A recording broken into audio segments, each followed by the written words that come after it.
Salut, c'est Aloy. Se poser des questions, autres que celles autorisées par les pouvoirs en place, amène parfois à de grandes découvertes. Galilée et Bruno Giordano ne me démentiront pas. Dans cette vidéo, vous découvrirez que l'univers a peut-être un sens. David Elbaz est un astrophysicien à la réputation sérieuse et possède de solides arguments. Même s'il ne fait pas état des dernières découvertes concernant le Big Bang, sa théorie reste très intéressante. Elle ouvre peut-être un début d'explication sur les intentions de l'univers et le rôle que nous pouvons y jouer. Bon visionnage à vous. La seule façon de donner forme à la matière, c'est de libérer la lumière.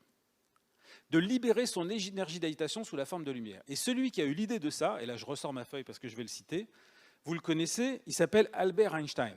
On s'est retrouvé avec un univers peuplé de protons et d'électrons,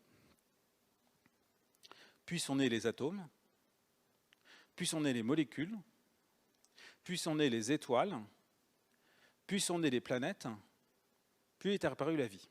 L'univers s'est doté de moyens supplémentaires, de plus en plus efficaces à produire de la lumière. Un électron, c'est moins complexe qu'un atome, qui est moins complexe qu'une molécule, qui est moins complexe qu'une étoile, qui est moins complexe qu'une planète, qui est moins complexe que la vie. On est tenté de se dire, il y a un truc. Donc je suis tout seul chez moi, je me dis, putain, c'est rigolo cette histoire de la lumière, c'est vachement bien, etc. Et là, je vais même plus loin, je me dis, mais alors la vie est peut-être l'expression de la propension de l'univers à s'organiser en structures de plus en plus complexes, à faire de la lumière, etc. Peut-être que ça explique pourquoi la vie, etc. Non, pardon. Il faut 40 000 ans pour qu'un atome du Soleil fasse un photon.